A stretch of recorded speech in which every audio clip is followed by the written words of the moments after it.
When my mother-in-law took my car keys, she smiled and said it was for my own good, a way to keep me grounded, grateful, and entirely dependent. What she really wanted was to keep me controlled. For months, I endured the isolation, the quiet cruelties, and the manipulation, believing I had to stay for the sake of my family. But the night she took things too far, I found myself limping down a dark, empty road in the freezing cold, clutching my crying baby tightly against my chest. My hands were numb, my spirit was broken, and I felt completely invisible. Then, a pair of headlights cut through the darkness. A familiar truck pulled over, and my dad stepped out. He took one look at my bruised ankle and my shivering child, and his face turned to pure stone. He opened the passenger door and said, "Get in. This ends tonight."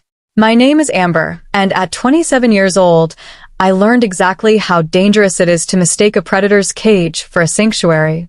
6 months ago, if you had told me I would end up trapped, isolated, and stripped of my basic independence, I would have laughed.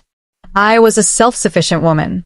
I had a fulfilling career, a beautiful newborn daughter, and a reliable SUV that I bought and paid for entirely with my own hard-earned money. But life changes fast when you have a baby, and pressure from the people you are supposed to trust can cloud your best judgment.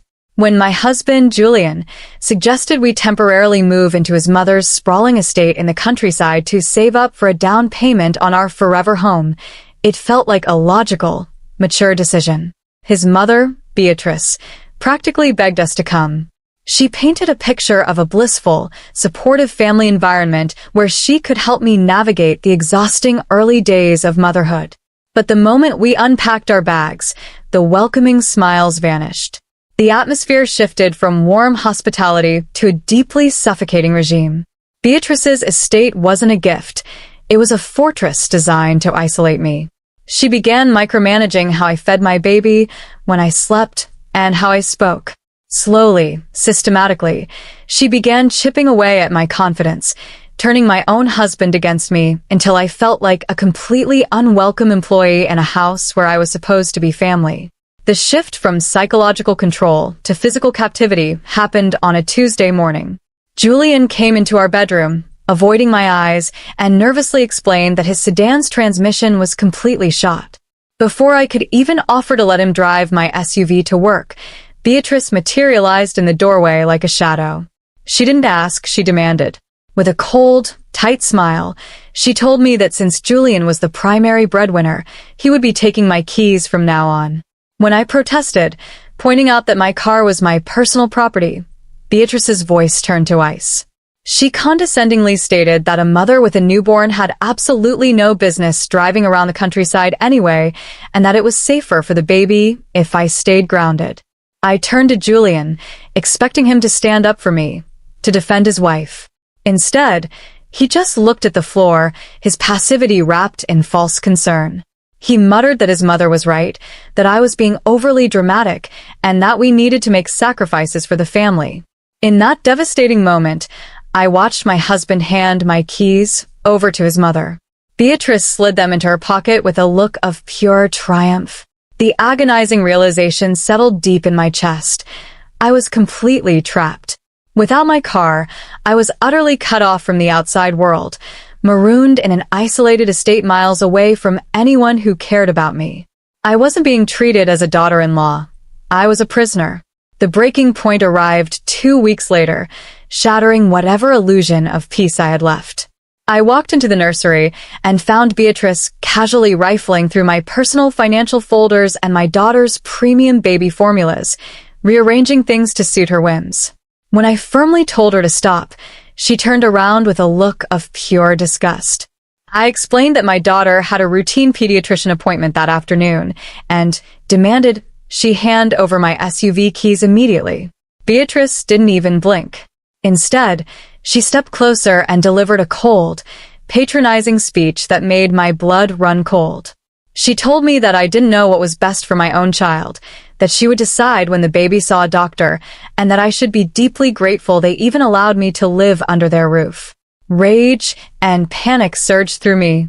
I yelled for Julian, but when he walked into the room, he simply stood by his mother's side like a loyal lieutenant, telling me to calm down and stop causing a scene. Disgusted and desperate, I grabbed my diaper bag and turned to storm down the hallway. In my blinded, tearful state, I didn't see the heavy wooden toy block Beatrice had left right at the top of the stairs. My foot caught the edge, and I went crashing down, twisting my ankle with a sickening pop. The pain was immediate and blinding. I sat at the bottom of the steps, clutching my throbbing ankle, tears streaming down my face. Instead of rushing to help me or calling an ambulance, Julian and Beatrice simply stood at the top of the stairs, looking down at me with cold indifference. Beatrice sighed, muttered that I was being pathetic, and they both walked away, leaving me to nurse my injury alone in the dark hallway. The blinding pain in my ankle was nothing compared to the cold horror of realizing my husband had completely abandoned me to his mother's cruelty. I knew then that if I stayed in that house another night, they would completely erase whatever was left of my spirit. Driven by pure maternal instinct, I waited until the house went entirely quiet.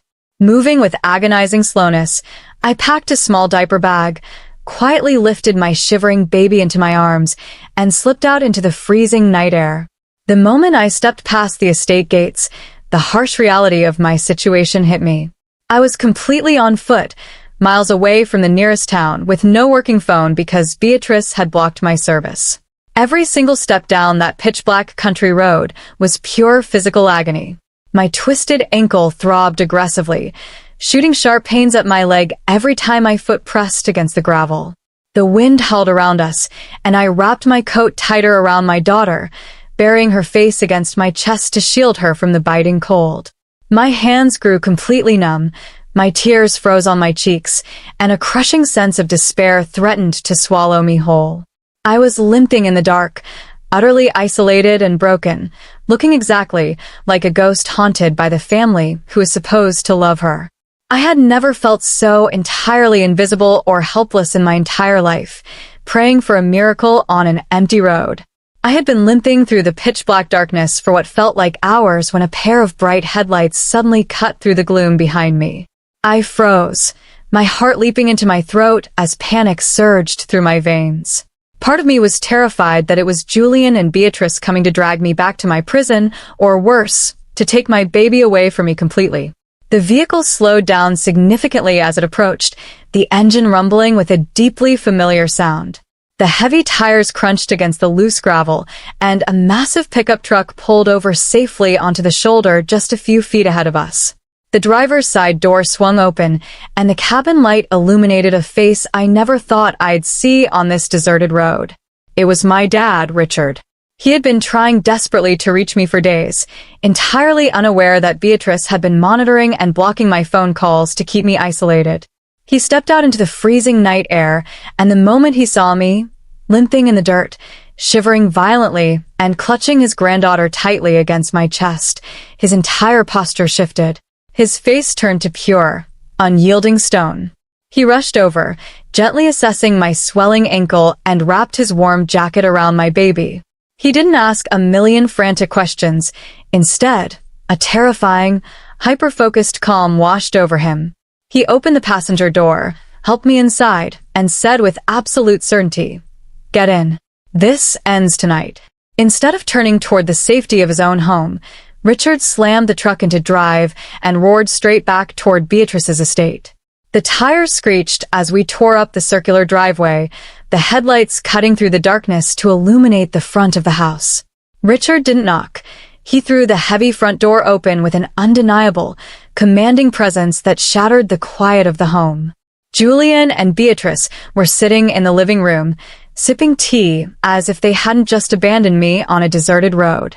They jumped up in shock, and Beatrice immediately tried to use her usual legal threats and arrogance to dismiss him, shouting that he was trespassing and had no right to be there. Julian stood beside her, stammering about family matters and demanding that my dad leave. But Richard didn't back down an inch. He stepped forward, and a cold smile touched his lips as he revealed a devastating truth they never saw coming. Before my dad retired, he was a highly respected commercial contractor. Last year, Beatrice had hired his company for massive, luxury renovations on her estate, and she had never paid the final invoices. Richard pulled out a legal document from his breast pocket and slapped it onto the table. He didn't just have a claim.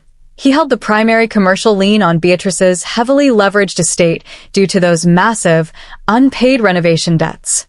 He looked Beatrice dead in the eye and flipped the power dynamic completely, delivering a brutal ultimatum.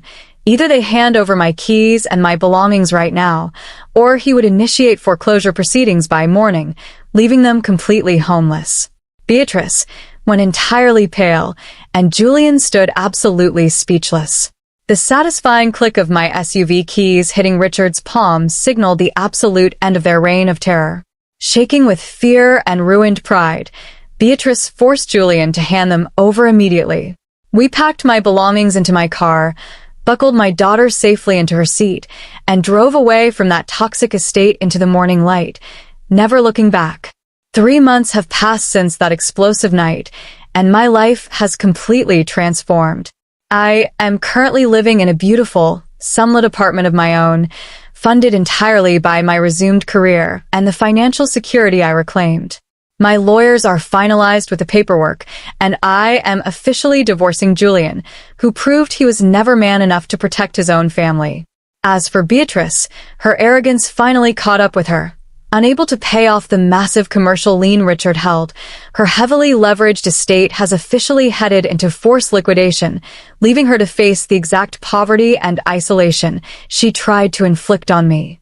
I went from a trapped, controlled victim limping down a dark road to a fiercely independent mother who controls her own destiny.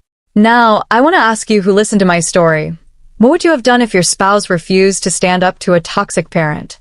Have you ever had to cut out family to protect your peace? Comment your thoughts below. And meanwhile, I'm leaving 2 other channel favorites on the screen that will definitely surprise you. Thank you for watching until the very end.